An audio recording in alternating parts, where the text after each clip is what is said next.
Hello YouTube, I'm Drominicus and today is Thorsday. Today on the show I'm going to be taking a look at a Caribbean voodoo loa by the name of Agwe. And what's a loa and what's all this about voodoo? Well, I shall explain that later on throughout the show, so stay tuned, sit back, relax, and enjoy this look at Agwe.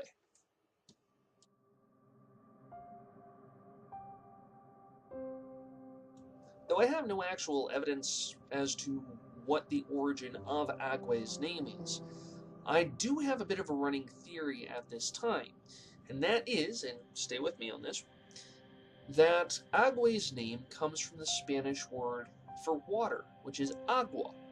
Now, given that Agwe is a water spirit, and that there is a very heavy influence from both the Spanish and the French in, I think it was around the 1400s or something around there, 1500s.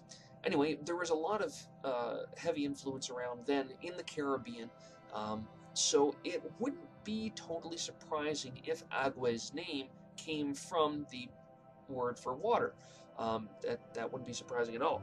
So the other names that Agwe goes by, as he's called by several different names actually, are Met Agwe, and now this is showing the French influence. It's Coquille la Mer, which means shell of the sea, or shell of the water,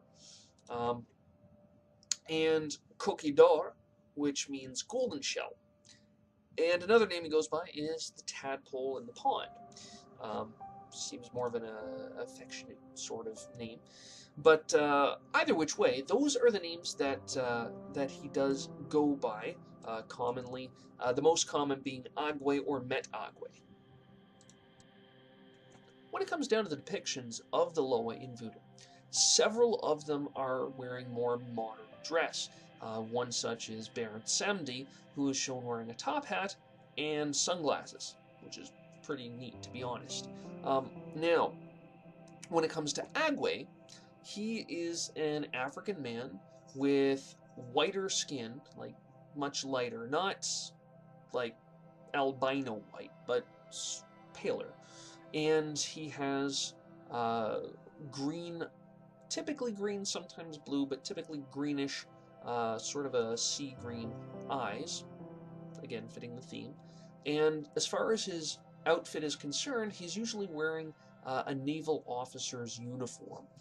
Now this goes with his more nautically themed domain, where several aquatic deities might tend towards just the water and the ocean itself. Agwe tends a lot towards the nautical theme, so ships and etc. And I'll get more to that in his symbols and domains. Agwe is not tied to any one particular location, city, town, or otherwise. He is, however, worshipped by those, again, who practice voodoo and the followers of voodoo, and they typically are in the Caribbean, as well as the northern part of South America and Western Africa. So there's where you'll find most of the concentration of worshippers to Agwe. When it comes down to symbols, they are fairly important in voodoo. In particular, what is known as and I'm not certain if I'm pronouncing this correctly, a vev. Now, vevs are ritual symbols, which are important for, rituals and any sort of worship of a particular loa. So you would need that vev present when performing a ritual or worship of that loa. Now, in Agwe's case, it is a ship with sails, that's his vev. So it could be a small plastic one, a handcrafted little wooden one, it could be a drawing of one, but a ship with sails is needed for that sort of ritual or worship of him. Now, aside from that, he does have, as one can guess, nautically themed symbols. So seashells, starfish, anchors, anything like that. Those are primarily what he has. Now, there is one that does stand out among the crowd. The reason for it, I'm not 100% certain, but the other symbol that does pop up a lot is mirrors. Now, why that is, like I say, I don't know exactly why, but Mirrors seem to be a reasonably important symbol. I've tried looking to find any answer on it, but I haven't really found anything thus far. But it does come up a bit, so it's definitely worth mentioning. But yeah, so his Vev is a ship with sails, nautically themed symbols, and mirror. That's basically what comprises his symbols. So as I've been mentioning throughout the entirety of this video, the primary domain of Agwe is water. But not just water, mainly the sea, ocean, that sort of thing.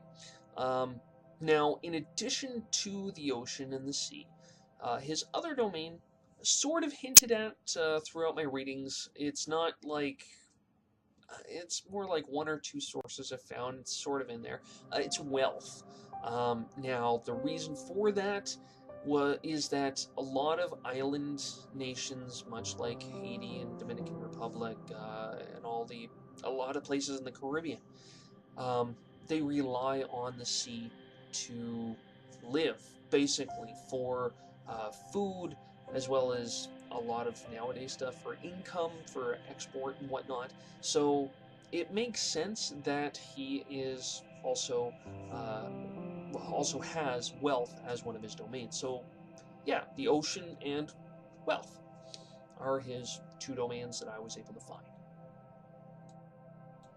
And now for the explanations that I'm sure you've all been waiting for, because I'm certain that not a whole lot of you out there who are watching this are practitioners or followers of Voodoo or know very much about the practices. Now, admittedly, I only know a little bit more than the average schmuck because I've looked this up a bit, so just bear with me. I'm going to try to stumble through this a bit.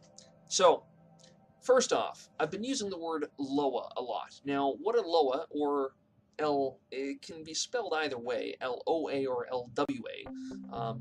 I've seen L-W-A a few more times, but anyway, what the Loa are spirits that a Haungan or a Mambo, which are priest or priestess, respectively, call upon to aid people with problems. So these Loa will basically inhabit a body to give advice or something of the sort, basically to try to impart their wisdom upon the people who are asking for it.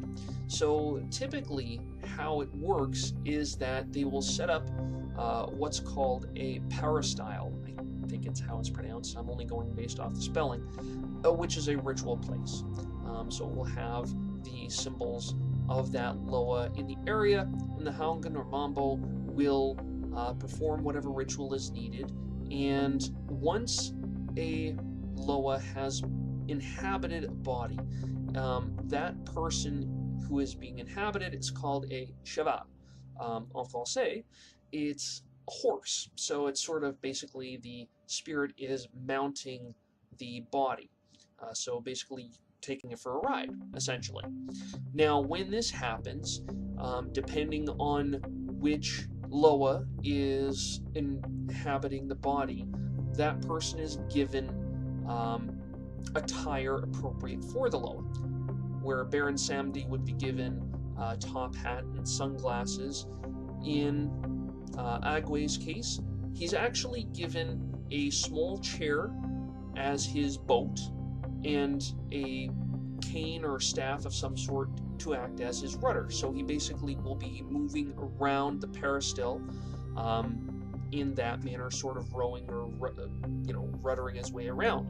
And as he does so, according to what I've found, he is basically barking out advice and whatnot, advice and orders in a naval officer fashion. He is also sometimes adorned with the coat and the hat, as further representation of that Loa. So now, while Agwe is in possession of a cheval, he is requiring moisture. So the cheval requires moisture, usually by soaked sponges or towels, basically to have him still surrounded by water. And the water is basically a medium for any sort of visions or wisdom that he would have to impart upon the people who are there. Now, another thing that does happen to the Cheval of Agwe is that they will want to go towards the water. From everything I've seen, they are going to want to go towards a body of water, and so the Hangr Mambo, or any of the people there, I imagine, will try to prevent him from doing so and possibly drowning. Basically, Agwe's desire to go into the water is so strong that he will sort of throw the Cheval under the boat, under the bus, or in this case the boat, just to get back into it. But before he does so, he's trying to impart his wisdom. It's basically like, yeah, okay, this is what you need to know, this is what you need to know, I gotta go. So he's basically trying to get it done and get out. So that's why they keep him moist, so that he is still surrounded by water, and that's why they try to prevent him from going into the water so that he doesn't drown the Cheval. So now, a misconception about voodoo is that it's all about voodoo dolls and curses and whatnot. And while that does exist, it's not the majority of what voodoo is. Actually, Agwe is part of Rada voodoo, and Rada is more about healing, white magic, that sort of thing. It's good stuff. It's there for help, it's there for guidance, etc. Whereas the sort of opposite of that would be more Petro voodoo, which is a little more on cursing and like spite and whatnot. And there are actually a couple of other domains of voodoo that I took a quick glance at. I honestly can't remember very much, but yes, this is what happens at sort of a ceremony or a ritual involving Agwe. Now, in addition to this, one thing that people will typically ask for is more like good luck in the seas, because again, he is Loa of the sea, so they will ask for, you know, aid in fishing or luck while sailing, that sort of thing. So that part of it is really, I thought, very interesting. Now, in addition to the ceremonies, there are offerings made to the various Loa. Now, in Agwe's case, the offerings that would be made consist of objects that would be his colors, so blue, white, silver, sort of a greenish blue, you know, sea green, basically. In addition to that, champagne and rum. Again, they're sort of seen as more naval alcohols in that sense, or at the very least rum is. I'm not sure about the champagne. White cake, specifically white cake. Any sort of very watery fruits, like citrus, watermelon, that sort of thing. Flowers, and yeah, there's various other things nautically themed that would be offered. Now, what happens with an offering to Agwe for any sort of request of luck and whatnot is that the offering is put onto a raft or in a little boat, and it's shoved out to sea. And it's said that if the offering is accepted, the raft will sink, and you know, it goes down to him. And if it does not sink and ends up coming back to shore, then Agwe has rejected the offering. So that's pretty much the long and short of the worship. Now, I'm certain that I haven't got it all. I mean, obviously, I can only do so much in so little time. But this is a good glimpse I found at what is done for a ritual ceremony, for offerings, etc. And that's the big thing for this one is the worshippers. I found that very interesting. But yeah, on to the next section. Really quick now in the mythos. Not a lot of mythos surrounding Agwe. He is actually syncretized, associated with the Saint Ulrich of Augsburg in the Catholic religion. In addition to this, he is associated with a consort, whether it's his daughter or his wife, not really certain, known as La Sirene. So they are often seen together, often worshipped together. So that's pretty much all I had to say on the mythos section. Most of it was on the worshippers. I'm Drominicus. Hope you enjoyed this look at Agwe. I'm out.